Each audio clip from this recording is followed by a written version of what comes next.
Try to do it on the camera, so in case there's kids watching. Envelop the camera with smoke. Like, here's my force effects. Yeah. Oh, now, yeah. See, right? There you go. All right. You ready?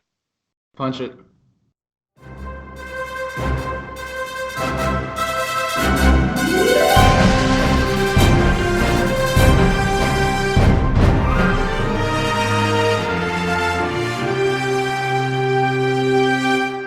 Good evening, cult members, and welcome to Pop Culture Cult. I'm Sean. And I'm Josh. And this is the Rebel Files, your one-stop shop for everything D23 and Star Wars, because that's all we're going to talk about. Actually, we only talk about Star Wars on this show. We talk news, notes, wild speculation, and all of that's going to happen tonight because D23 dropped all the stuff this weekend. So yeah, a little much. Actually, yeah. Some of it we knew about, some of it we were like, so I think the big surprise was the montage. I think that was the one that we were all kind of a little shocked at what we saw in that. Yes, and we will get a deep dive into that. Stay tuned. We'll get a deep dive into a couple of different things. We are not going to cover everything that came out of D23 tonight. The two big things that we're going to cover is the Mandalorian trailer, because we finally get to see a non-pirated version of the Mandalorian trailer, and the featurette for Rise of Skywalker. Those are the two big things that we're going to cover.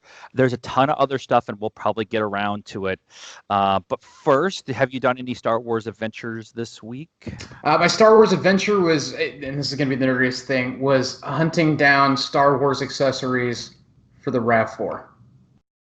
I have my Old Republic Jedi Order plate for the front. I had to go find my mount for it for that. I was like hunting down the Han dice for it because it's Stormtrooper colored. So yeah. I thought about just doing the whole thing first order and just going completely crazy. But I was like, can't do that. I'm not that easy.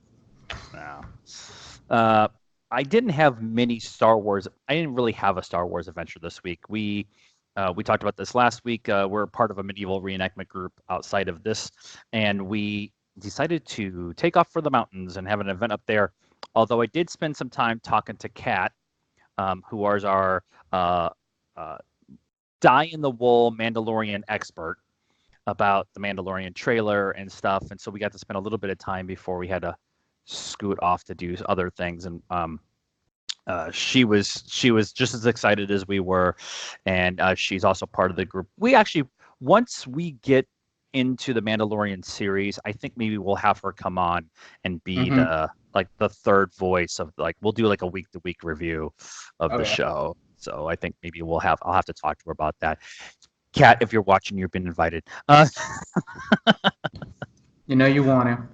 But we didn't really have any big adventures because we went to the mountains. That is an adventure, but not really Star Wars based. So it happens sometimes. Are you ready? Yeah.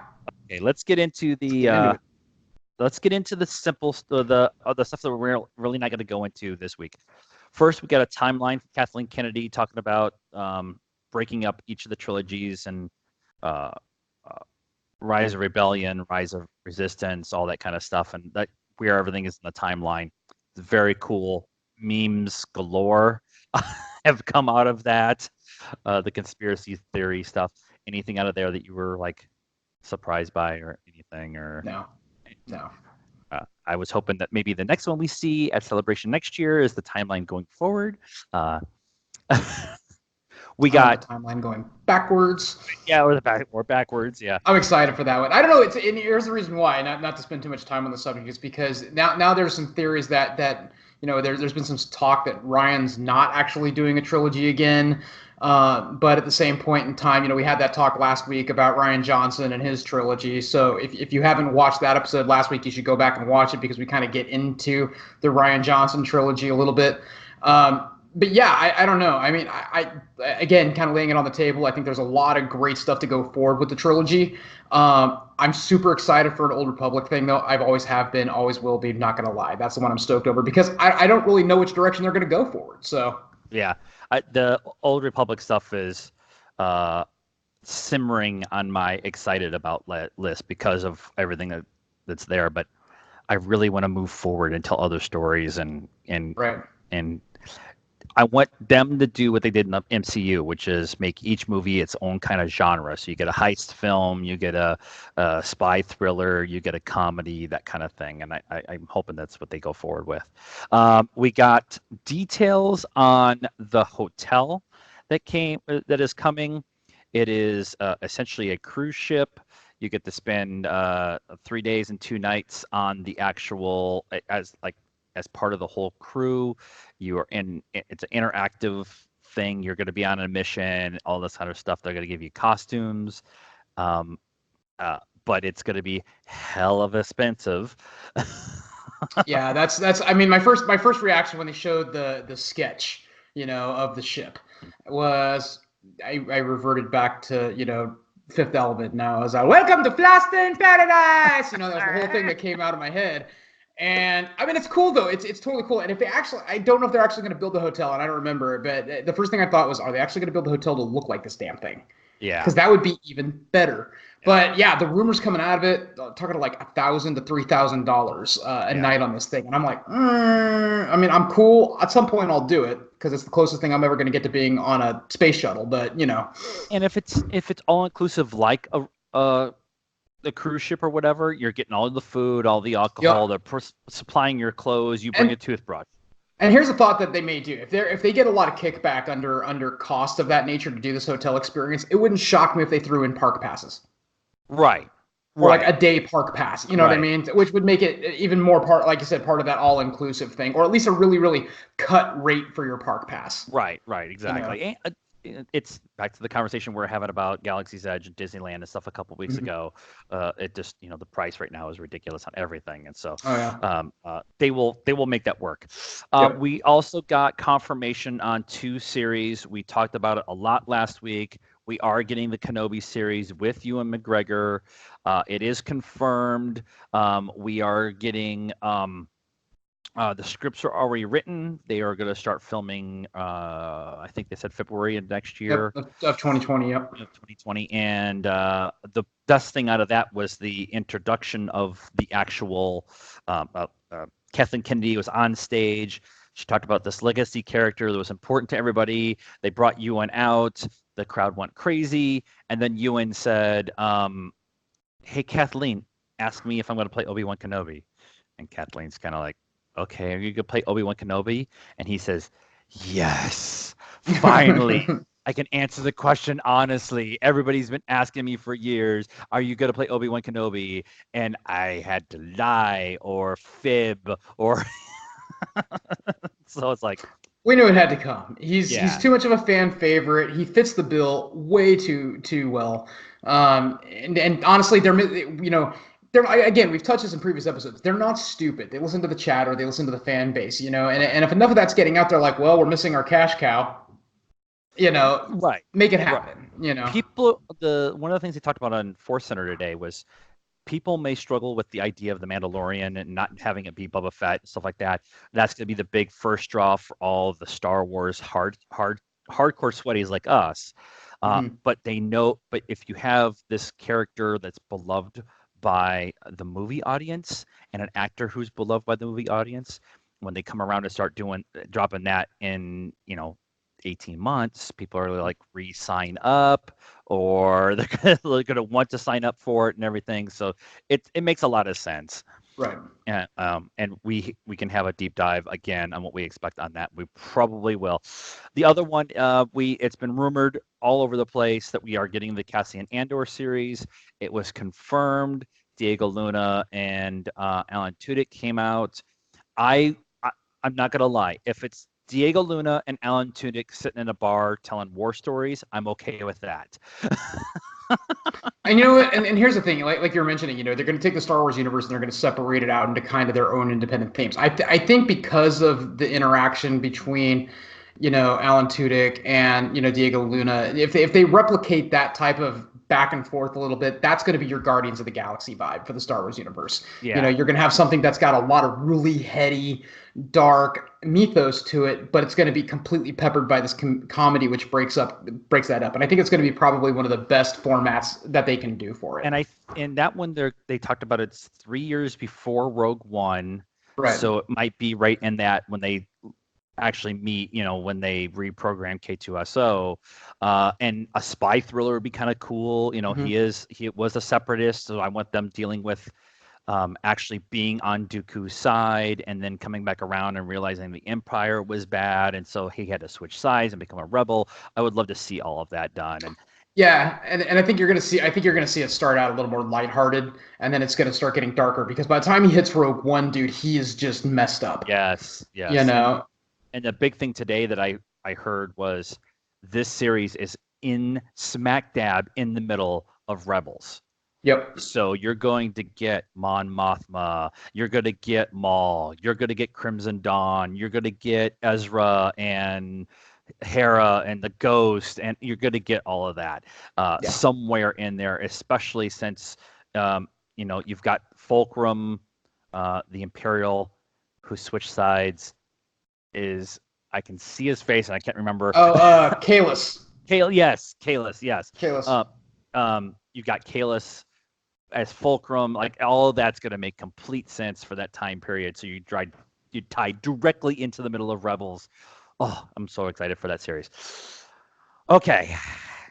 Dun, dun, dun. We're going to start off with The Mandalorian. Now, we have gotten stuff from Celebration.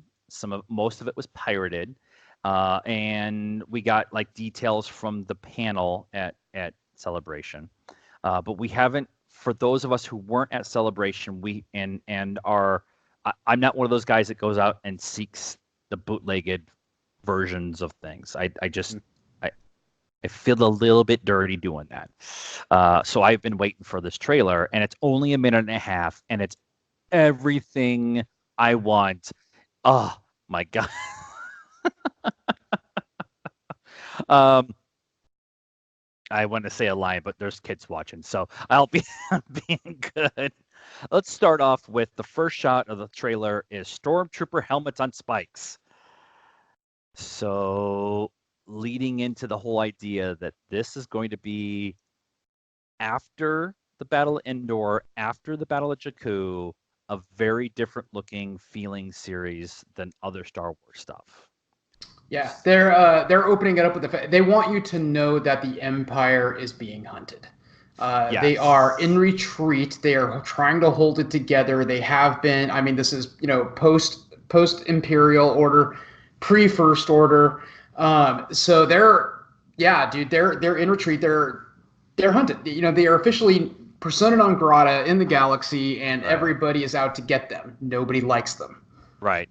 Except for later in the trailer, Werner Herzog is kind of being the voiceover at the end.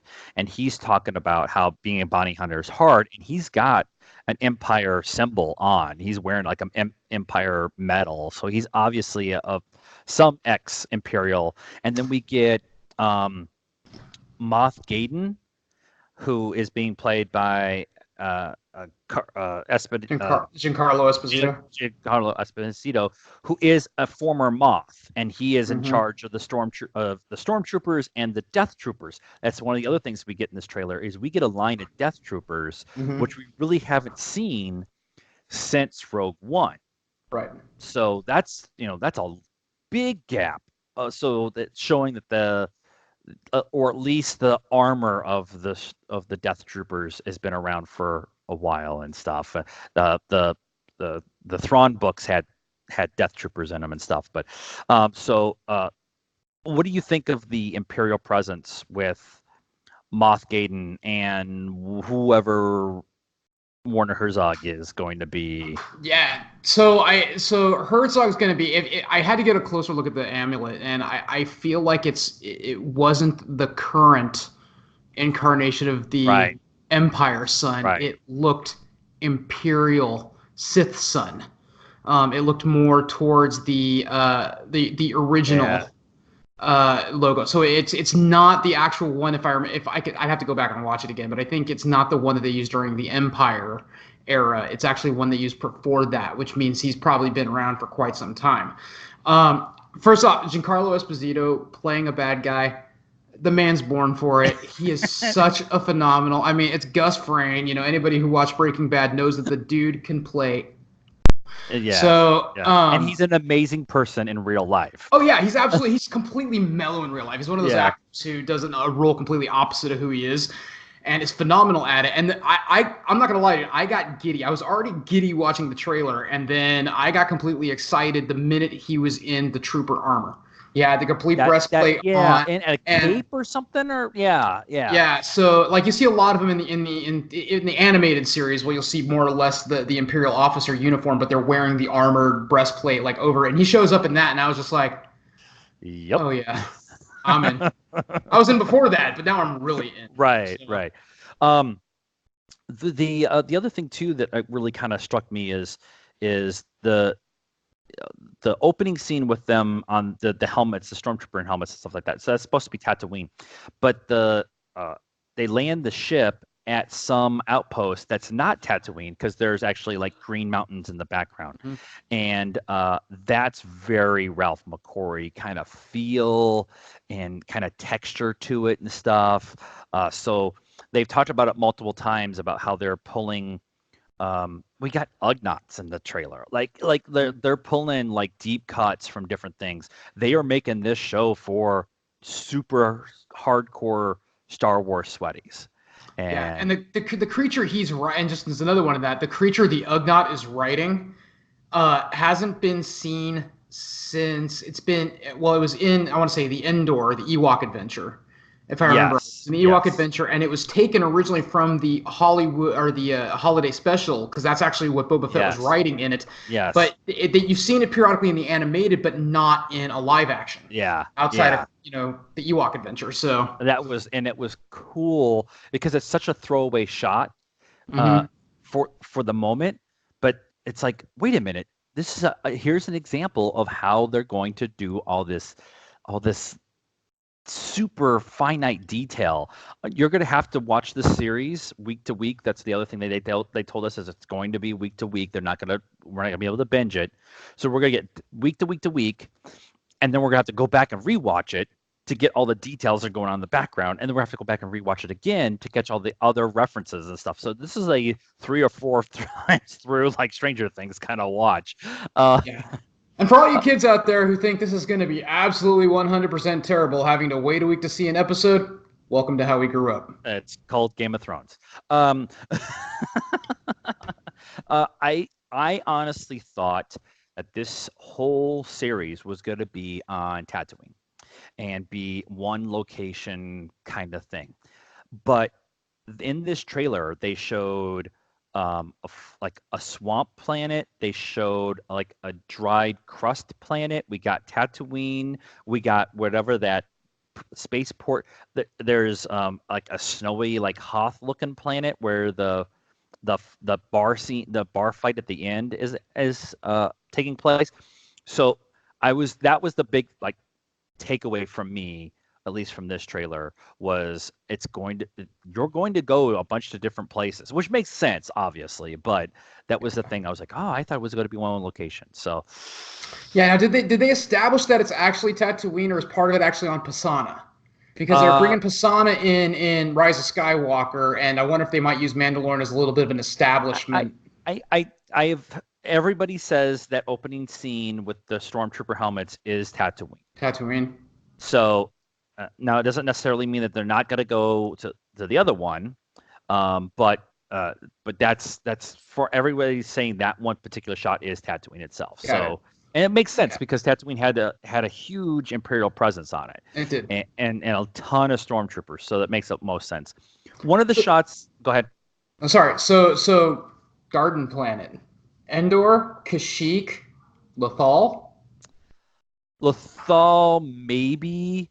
I don't think they'll do Endor twice with Rise of Skywalker, and I don't think that's what they're going to do there.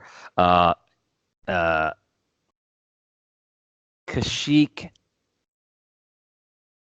could be interesting because we haven't been there since the prequels, and this would be a time period of rebuilding after the Empire for Kashyyyk.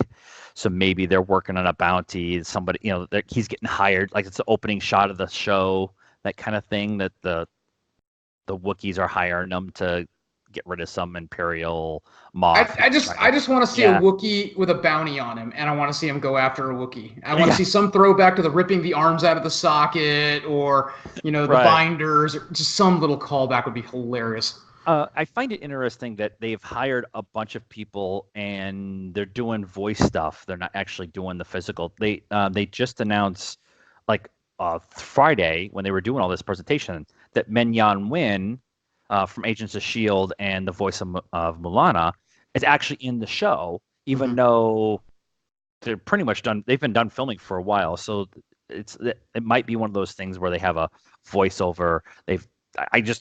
I'm having that thought of they've shot a scene with an alien and it was trying to take over the Wookiees and Kashyyyk, and they hired a bounty hunter to come in and that kind of thing. Speaking of aliens, we get a purple Twi'lek. And she kind of turns around and winks at whoever the camera is supposed to be. That person, and I found this very interesting, is being played by Natalie Tena, who has the holy trinity of fandom now that she is in. She's Nymphadora. Nymphadora in Harry Potter. She's Osha in Game of Thrones, and now she's a Twi'lek in Star Wars. How is she not going to Comic-Cons? Like, she might be. We don't know yet. If not, she will be at this point. She will be soon. But that's it's cool to have Twi'leks brought in, because really in the universe of movies and that we've gotten, we haven't had many Twi'lek characters outside of Return of the Jedi.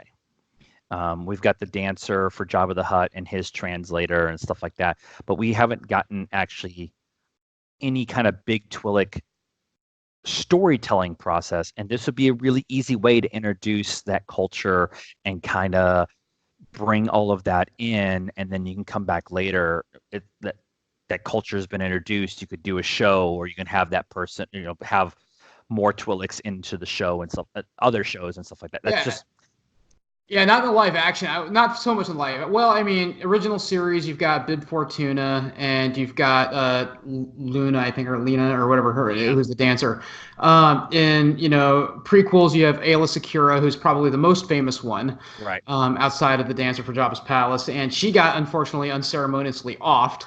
And that sucked. And then you have Hera, who was in the animated series. Right. The problem with it is they, to your point, they haven't really delved into much of the Twi'lek culture, or where they came from. They've always just kind of been this autonomous alien race that's been there, and we've just kind of gone, okay, cool, Twi'leks, we love Twi'leks, blue, red, we'll take them all. Yep. And that's it though. So I agree. I kind of hope they're going to delve a little bit into her backstory, so that fills in a little bit of the gap for some of the other Twi'leks that are actually in the series. Yeah, and what happens to the Twi'leks in canon is so devastating. So they're going to be all over the place in the universe, and so having them pop up here and there and have more, have a better ability to kind of tell that story spread out is going to be really kind of cool.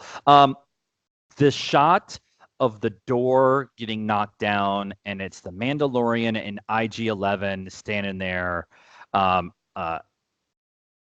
First, I want to talk about how badass that looks. Oh yeah. The IG units are bounty hunters. They're droid bounty hunters. It's not IG-88. IG-11, they already have said that he's going to keep referencing in the show how he is not IG-88, and that he is his own person, and he's being voiced by Taika Waititi. And so my question with all of that is, do you think that they're going to make it Taika's going to make it too funny? I mean, there's comedy in Star Wars, but he's gonna be the K2SO. Demographic polls for Star Wars and Lucasfilm have shown that comedic droids are a hit with fan audiences. It's a true story, though. We're all suckers for him. We loved her in Solo. We love K2SO. This is going to be their incarnation. They're going to throw it in. But if you really consider that Pedro Pascal's not going to have a whole lot of speaking lines, right. They're keeping him very quiet, very Boba Fett-esque, in kind of keeping with some of the modern interpretations of the Mandalorians in live action. They've got to give him kind of a comic relief. They've got to have some levity there. And for anybody who knows, watched Thor Ragnarok. Taika Waititi's funny dialogue delivery. Yeah. So I think if he follows that same structure and gives it his own vibe, it's going to be great. He's also talked about how he knows that he's got a comedy style and he knows that he's in a Star Wars thing, and those don't always necessarily match. And so that he knows that going in really helps the kind of settle my nerves about really going off the rails being funny, although I do think that he is going to be funny. The two other shots that I really want to talk the one shot, my favorite shot in the whole trailer, is the Mandalorian walking in the desert with the mountains in the background. It ends up being the shot that's in the animation title sequence at the end, but I just love that shot. It's just really cool. It was very Lone Gunman. You heard a lot of people say it Lone Gunman, but I'm going to throw out one more for the fandom: Kung Fu. Very Kung Fu, yeah. Kung Fu, that entire just sequence in there, and that's what I took away from it. But yeah, that's the vibe they're going for. And they're pulling it off. It is very spaghetti western kind of Lone Gunman. I'm super excited about that because we haven't had a good modern western in a while. Or we haven't had a good space western since Firefly. That's also true. Killjoys is supposed to be pretty good, but it's not. It's kind of westerny. I have to plead the fifth. I only watched one episode of Killjoys, and then I just. Everybody says it's really good, but I have to get around to it. But the last two shots I want to talk about, the shootout at the end of the trailer in the bar, him pretty much showing how much of a badass he really is and stuff like that. Him killing a guy with the door instead of actually shooting him, even though it's off screen. He kills a guy by crushing him with the door. Yep. And but the one thing is the shot that I watched the trailer a couple times on my phone this weekend, and then got home and kind of started doing a deep dive. The Mandalorian is walking away down a hallway, and there's multiple bounties and carbonite freeze in this shot.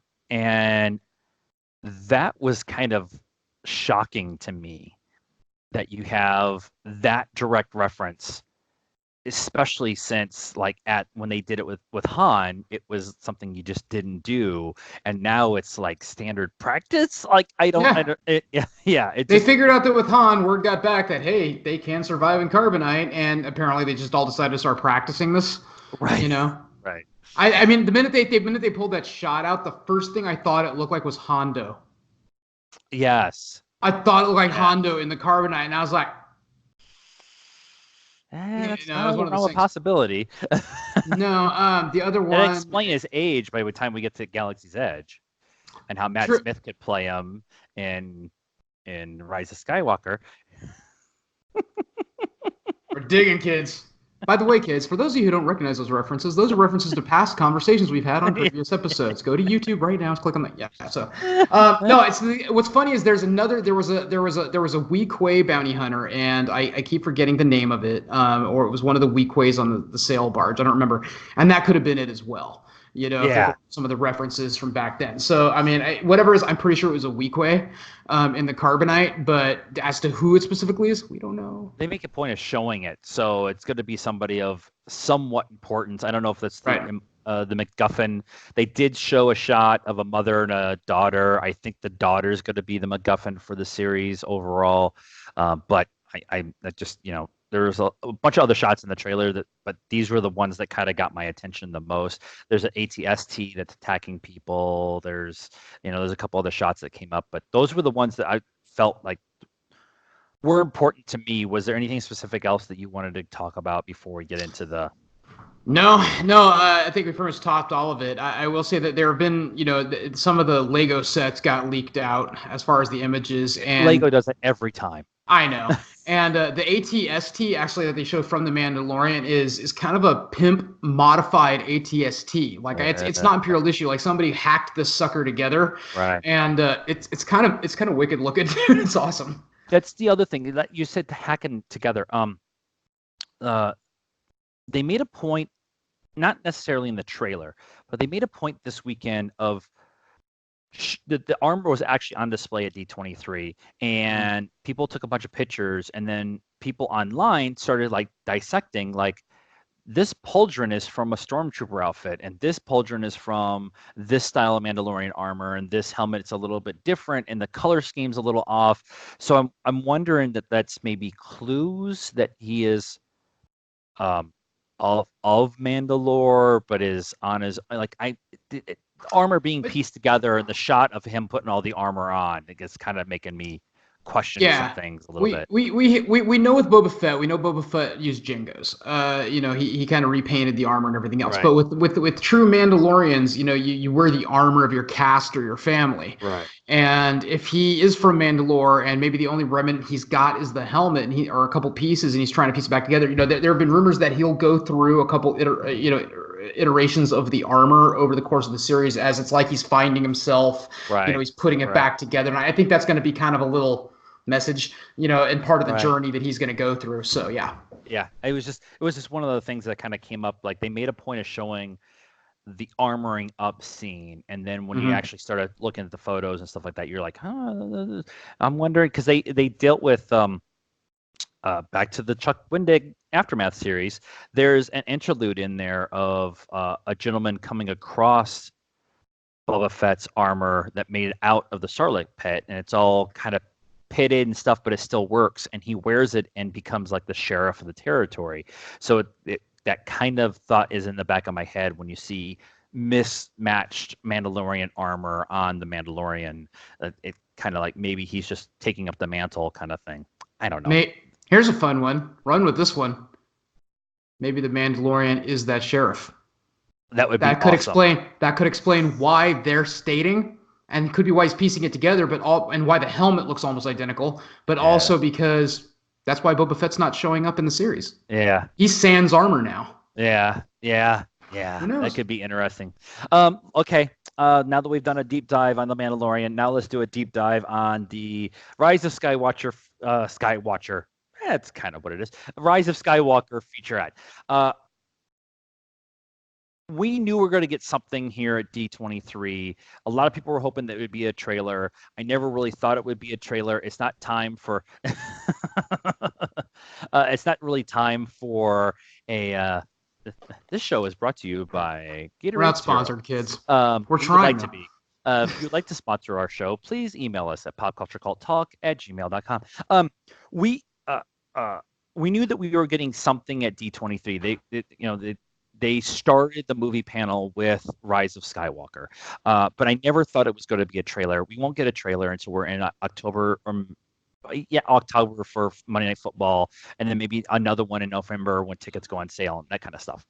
So all of that being said, this is a ton more than I thought we were actually going to get. Yeah, it was. It was a lot. I honestly thought we were going to get some, this is how we did some scenes, and here's the cast and crew having a good time on set. And those are always awesome, and we probably will still get one of those. But this one starts, it's 2 minutes, and the first minute and 15 seconds is them going back and showing the saga as it was released with certain shots. And it starts off with the twin sons, and then we get Luke and Leia and R2-D2 and C-3PO and Han, and they just work their way all the way up through the saga to the new trilogy, the sequel trilogy. And the last shot is the Rey and Kylo fight from The Force Awakens. Things that I found interesting in that section, they showed Darth Maul. They showed Qui-Gon and Obi-Wan from Episode 1. They showed Palpatine a couple different times, once when he was the Senate and once in the Vader-Luke fight. So they made a point of, like, this is how we've gotten to this point here. Here's all the things that have been directly involved with the Force. Now here we are. Here's some shots from the new movie. So that's what was my takeaway. I don't know if you had a different one or. Yeah, no, the way they set up, it was actually kind of funny because they didn't do it in chronological order. They did it in order of trilogy. Yeah. Yeah, when they did that. So it wasn't, they weren't positioning it, while they were still positioning it in terms of this is the journey of Skywalker, they weren't positioning it as Anakin to Luke to everything else. They were showing it in tribute to the trilogy where the origin point was what happened. But we know for a fact that all the players that they showed in those shots have had influence in almost all the movies. Yeah. To that point, they've had influence. Maul's had influence over the course of the animateds and the movies. Qui-Gon, even though he only appeared in the first three, has had influence. Obi-Wan, influence. The Emperor, influence. So it's not just sideline characters. These are people who, over the course of the entire 9 movies, have their presence has been there in one form or another. Yeah. And I thought it really fitting when Luke kind of tied it in. And it says we've taught you all we know. And it was everybody, not just Jedi or Sith or anything else. I think the funny point that they didn't show was Yoda. There is a shot of Yoda. There is. There is a shot, but it's very subtle. It's him on Dagobah. Oh, it's Dagobah. Okay. So it's a real quick shot. So I'm right. Okay. Yeah. So it really covered everybody who has had direct influence in the series. Right. All the movies, including Lando Calrissian and Death Stars. So it was like, oh, okay, I see this is where we're from. This is where we're at now. And they've made a point of doing that in all of the conversations they've been having, all the stuff that they did at Celebration, all the stuff that they did at T23, all the interviews have all talked about where we've gotten and here's the end. And that's kind of where we're at. And it was in the emotional impact. There's a lot of people, we get a little teary when they do some of these, sequence reels like this. But I think the big thing was, coming from our generation, having grown up with the original trilogy into the prequels, into the current trilogy now, when they do something like that and they give you, 30, 40 years of your life and they said, we've taught you all we know. It's almost like the entire, Disney is saying, this is all we know. This is the encompassment of everything that we have given you. Yep. And it's a little touching, I'm not gonna lie. Yeah. It was cool. I'm not gonna lie. It was cool. I've watched it like 6 times now, and so I just love the feeling. So the stuff that we got that was new, the very first shot we get is Rey, Finn, Poe, Chewie, 3PO, and the Falcon at Burning Man. Yep. Expensive tickets. It looked dope.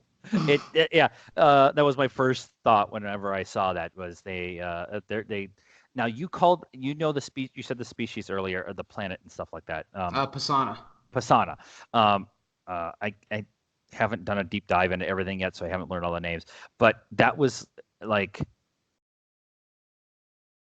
them going there and making a point of showing the natives, I think is a really cool shot because it lends to this Indiana Jones on a big adventure as a group thing that we're getting. And that's what everybody's been saying, and so I. And it also struck me in a couple of ways as almost being a little Star Trek, like when they send the away team down and it's like first contact, and you're like, whoa. Yeah. Kind of take a step Some back. people were complaining that I didn't want to know that the Falcon was going to be in this. Mother, they're all 14 people left in the Resistance are on the Falcon at the end of Last Jedi. It's going to be in the movie. Internet. Here's your sign, kids. Yeah. We get a shot of Carrie Fisher as General Leia. It's a shot from The Force Awakens, but it's been changed. The background's been changed and stuff like that. But it's another example of them showing that Carrie's going to be in this movie, and she's going to be the emotional heart of the story, which was the plan. The Force Awakens was Han's farewell. The Last Jedi was Luke's, and this was going to be Carrie's. And with the passing of Carrie and everything that happened, they've had to write around already filmed dialogue. So I'm really interested to see how that works. But they made a point of showing her, and showing her again in the trailer. Yes, she's going to be in it. Yep. I honestly, to your point, what you just did, and one of the things that I think is so awesome about her is, like, even when you said it, you said, the Force Awakens was Han's goodbye, Last Jedi was Luke's goodbye, this one's going to be Carrie's goodbye. It's synonymous. Right. Carrie is Leia. Yeah.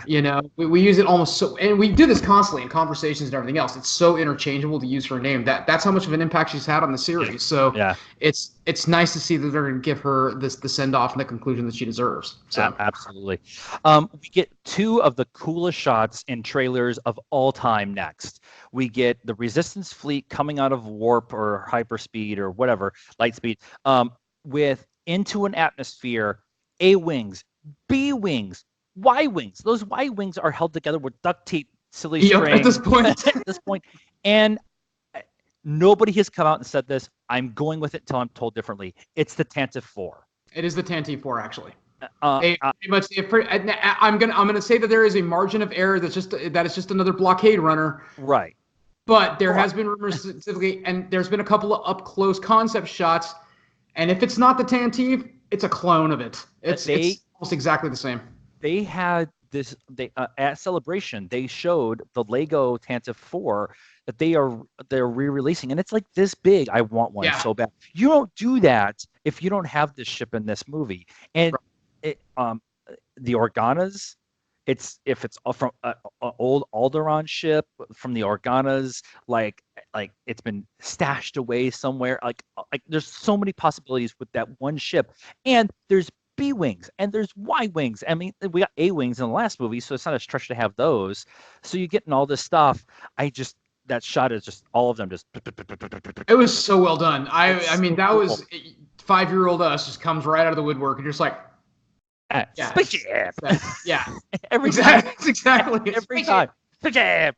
The next shot though is a metric ton of Imperial Star Destroyers, not First Order Star Destroyers, but Imperial Star Destroyers in some kind of nebula, storm cloud, whatever.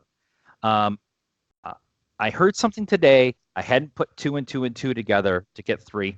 But the thought is, this is my thought now, that is the remnants of the Imperial Army that Ray Sloan took to the outer reaches, and they rebuilt using the Chiss and the Jis dynasties to rebuild the Imperial Navy to come back when Palpatine gets reanimated, and now they're ready to go and reconquer the galaxy.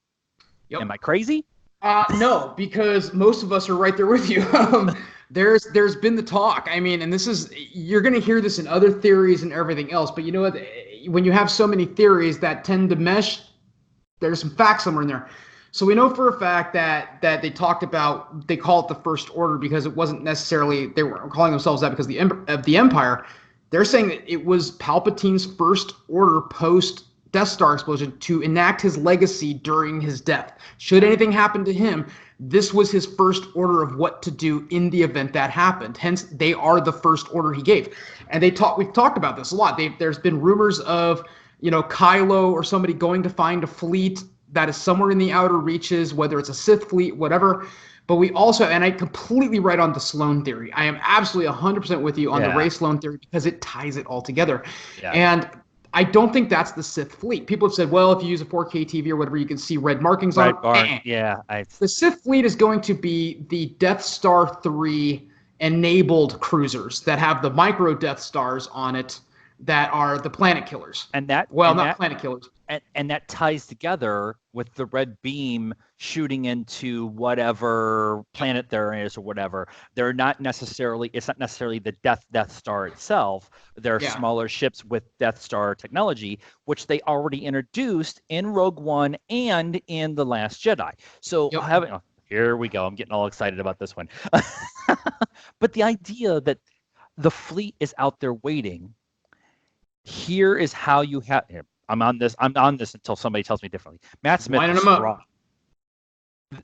They take if you take Ezra and Thrawn and remove them just arbitrarily with space whales, and they go to the outer reaches and they come across the fleet. I mean, there's all kinds of different things that go through my head when I see this. When you go, they're wrapping up the whole Skywalker saga. The Skywalker saga is not just the 9 movies. It's the 9 movies and Clone Wars, and Rebels and Resistance, and it's all this stuff. And so it's like there's too many clues out there for me not to go, this is what this is. Anything during the timeline of the Skywalker family. Yeah, it's pretty much it. It's exactly it. That's the encompassing approach to it. And dude, here's the cool part. Okay, Sloan took it out there. My question is, if we do go with that, and it is the one that the Chiss Ascendancy helped rebuild, which I seriously think they're going to bring in the Chiss Ascendancy somehow. Somehow, they're entering into it at this point. They've been setting it up for way too long. What the freak is Ezra? Or did Ezra turn? Oh, that would be... Ooh. Mm-hmm. That's interesting. Because brother had some dark in him. He had some dark in him, and Maul kept poking at Mm-hmm. it. The end of the Thrawn treason book, there is a conversation between Palpatine and Thrawn that Palpatine talks about working with the Chiss to secure the Empire. And he says, we will talk about this more when you come back with dealing with what's going on in Lothal. And then we, spoilers for Rebels, that's when we get Purgles and all that kind of stuff. So, and Kylo's ship looks very much like a TIE Defender. Interceptor. Interceptor, sorry. Interceptor. So let's move on, or we'll spend an hour just talking about... One final one. Chiss Ascendancy. Skywalker is a Chiss word. Yes. It's a word in Chiss. Yes. We're not talking about Skywalker's kids. The Rise of Skywalker means Ezra takes over and adopted the name. Just kidding. We're reaching.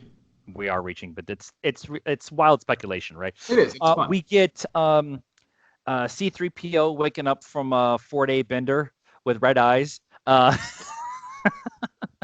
Everybody's saying it's battle mode, or his memory was being wiped so many times that they went back and found the whatever. I don't know. It's made a bunch of really cool memes.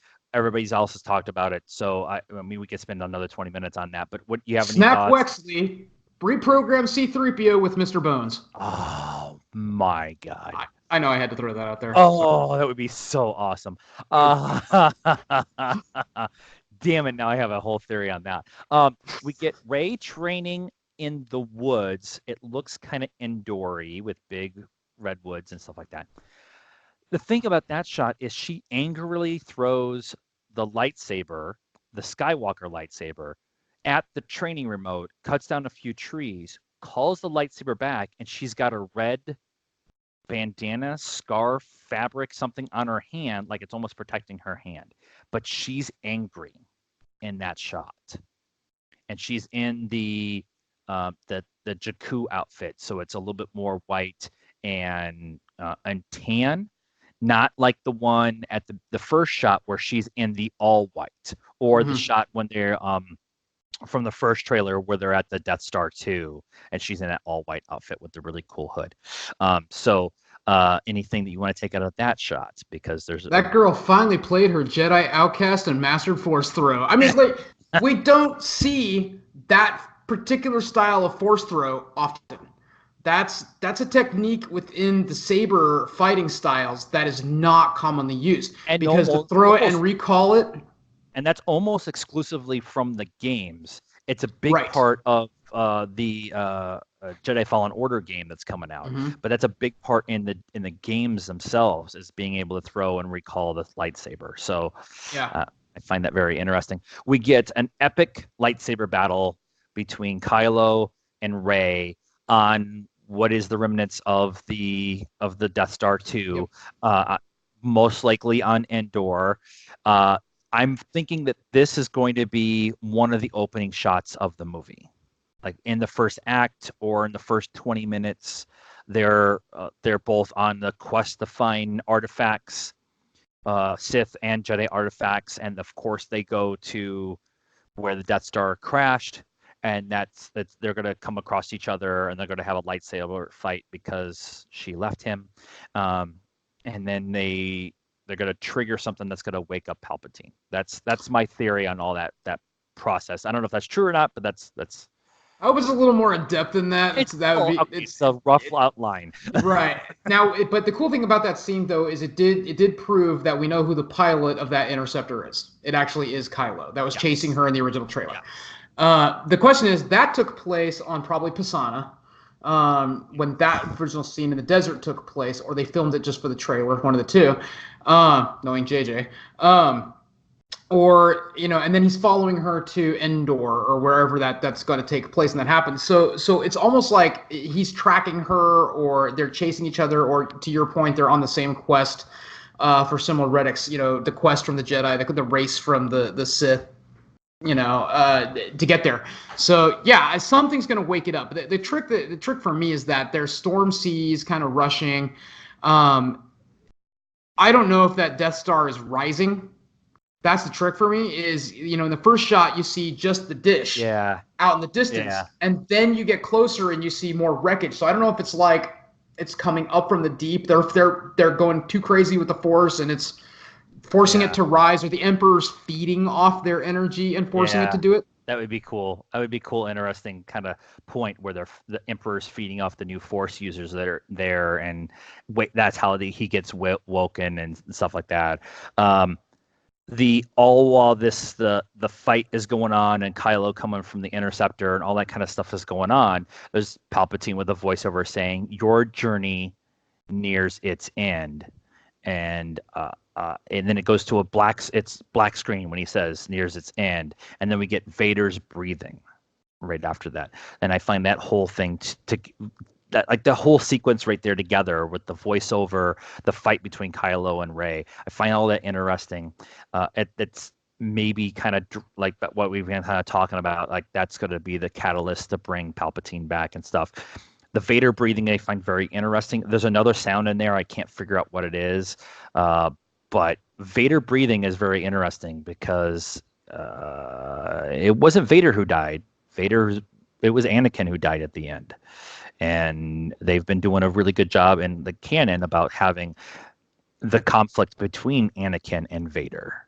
So I'm wondering how they're going to tie all that together. So here's the funny thing, and I was thinking about this the other day, and it's kind of to your point. The fact that they introduced Vader, the fact that they did show the helmet again, is one of those things where if we take it away to where Palpatine is saying your journey is almost at an end. Remember, the saga has never been the journey of Luke Skywalker. It has been the journey of Anakin Skywalker. Yeah, that's true. So do we go into some of those theories where they're talking about, for a lot of the theorists are going, well, it's Palpatine's Force ghost. What if it's not? What if it's not? Yeah. What if when the Force lightning happened, when he threw Palpatine down the well, because they've been getting into the dark side of Vader and the different mythos and the different tales of Vader and everything else, kind of in the comics. What if he kind of Horcruxed himself and he split Vader from Anakin? So Anakin died in the physical representation of the armor, which is what redeemed him at the end. Right. But the Vader persona, going back to Obi-Wan stating, Vader killed your father. Yeah, he's more machine than man. So you have the ghost of Vader and the ghost of Anakin, which would explain why in some of the theories they've talked about the leaked shots on the storyboards is Luke talking to Rey as a Force ghost in this netherworld that they're kind of establishing, kind of the world between worlds in this. But Anakin appears and he ages as he's approaching Rey into an old man. Right. No Vader in the sequence.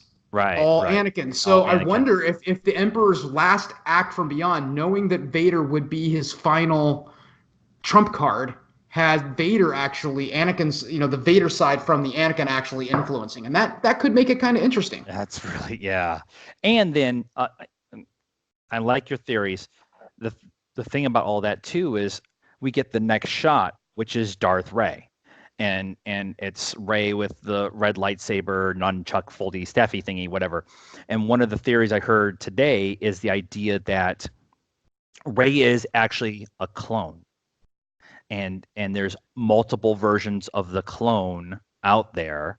And the clone itself is made up of parts of Luke and Anakin and Palpatine and all the strongest Force users that are out there. And there's all this there was a reason that Palpatine was doing all this work on Jakku, and Rey is from Jakku, and the idea that there's multiple clones out there and seeing which one will actually activate or whatever. The idea of Palpatine pushing his Horcrux, or kind of thing, or his essence into one of these clones has kind of been one of the things that people have been talking about. So it kind of ties into what we're talking about with the other stuff. And it's just no one shot that they've shown from Rise of Skywalker, Mandalorian, anything that they've been doing has had more impact, speculation, everything than Rey as Darth Rey.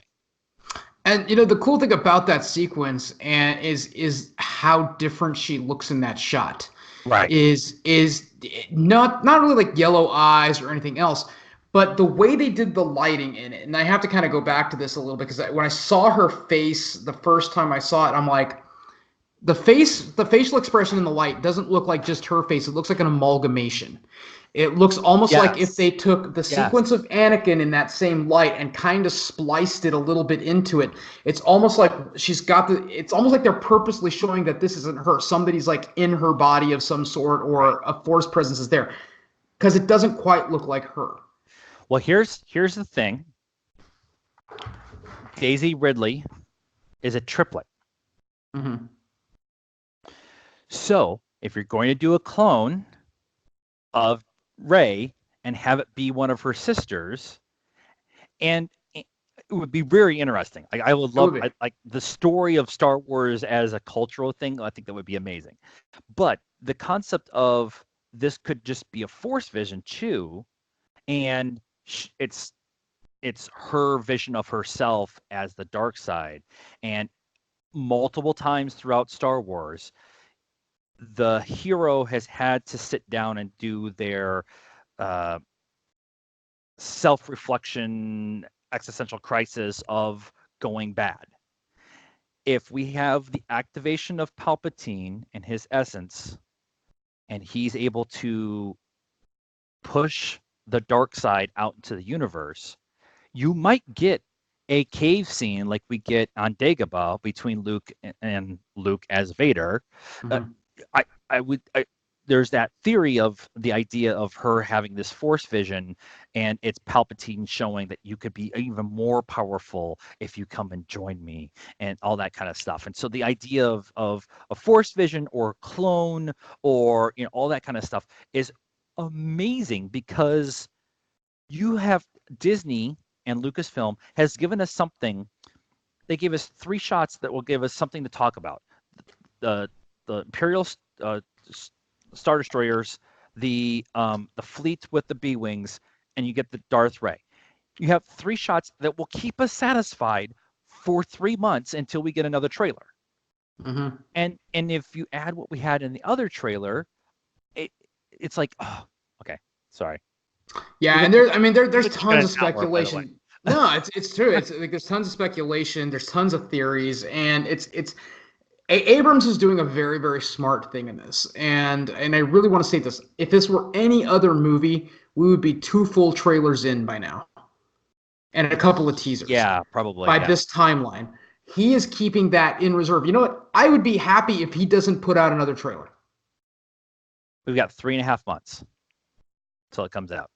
We'll probably see if he's being really closely guarded. He says he is with this, trying to keep the secrets close. Then it's Abrams, so he's probably been piecing things together to make us wonder.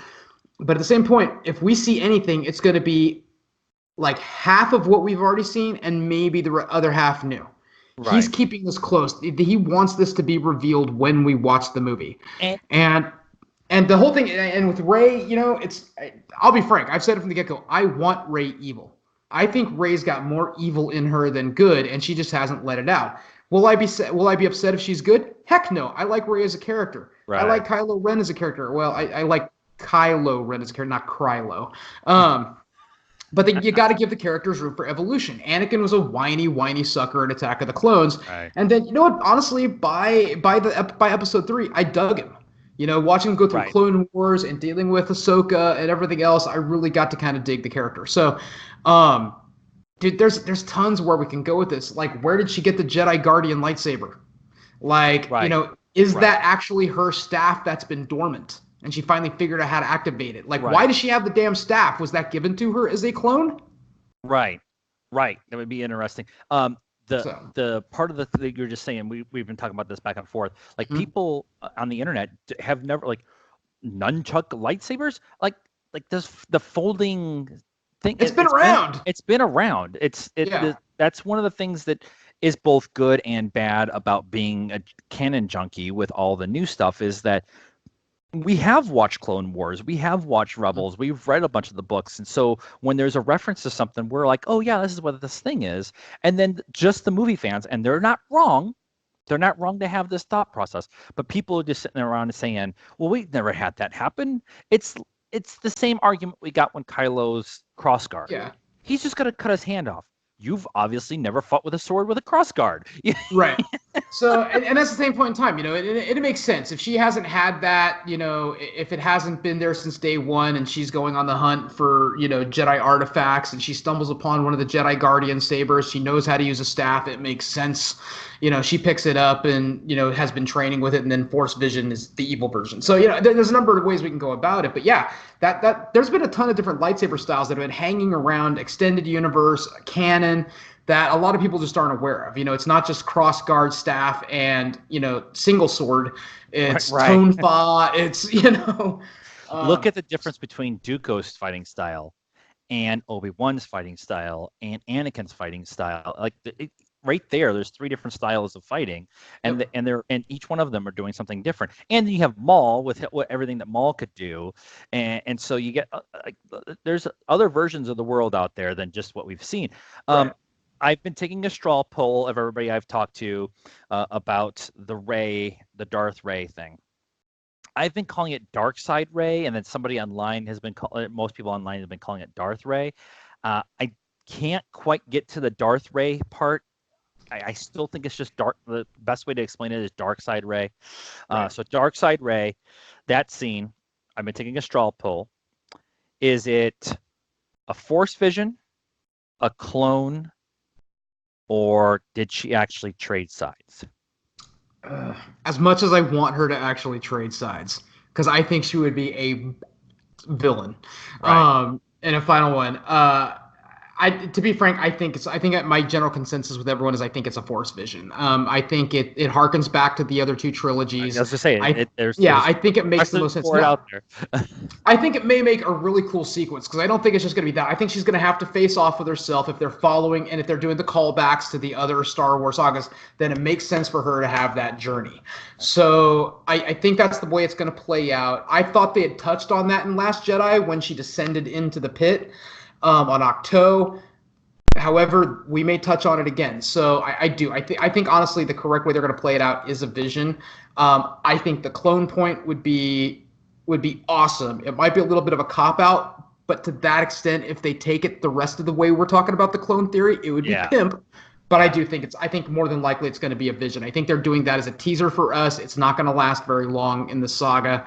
But it may have impact on her as a Force user moving forward to where she finds that balance of dark and light in the absolution of gray. Right. So the people are saying that the cave on Octu, where all of them are snapping, is actually all the clones that she's actually connected to, and it's all of them having a connection with each other at the same time. I hadn't thought about that. That's actually a really cool. That's a really cool idea. Process. The other one too is she actually, in a attempt to save Kylo from the dark side, she actually trades to the dark side either as I will take his place, or learning the dark side to learn how to bring him back. So that's an interesting thought process that's been coming up too. Luke did it. Luke did it. That. Luke did it. Yeah. Qui-Gon did it. Mace Windu did it. Saz Ventress did it the other way. So right. There was a lot of that out there. So we could go on for another hour talking about just the Rey stuff and the Great Fleet and like all kinds of stuff. But this is why we talked about just the Mandalorian and just the Rise of Skywalker stuff. So we'll have a whole lot more in the next couple of weeks. Some little bit of housekeeping. There'll be no shows next week because Janice and I are going to Las Vegas, and then you're moving sometime in the middle of the month. Around the 11th. Okay. Right around the 11th. Yep. So I might just do a show on my own if we get any news and notes at that point in time. I'm trying to think. There was something else I was good. Anyways, this is what happens when you don't do all full notes. So that would be the show this week. I'm tired and I'm hungry, and my wife probably wants to make dinner. So anything else you want to add to it before we close out? No, I just say, look, I'm excited. I'm actually excited again. I'm just gonna point out, November is gonna screw us. Mandalorian, all the books. Jedi Fallen Order comes out. I'm moving to a less maintenance place, so I might actually have some time. I need a second phone so I can watch some stuff. And actually, so that is the show this week. If you have any good theory on who the Mandalorian actually is and which side you think Rey is on, tell us in the comments. Is that a Force vision? Is she a clone, or does she actually switch sides? Let us know in the comments. Also, let us know who you think the Mandalorian really is. Is he actually a really good guy, a really bad guy, or is he actually a Mandalorian? Let us know. Like this video. Please subscribe to the channel. Every subscription helps us out. We're also on all the social media stuff: Facebook, Instagram, Twitter, Stardust, all that stuff. And all those links are in the description below. We're also working on a Patreon. We're doing a Star Wars holiday special once we get to 25 Patreons, so help us out there. And until next time, I'm one with the Force. And the Force is with me. Take care.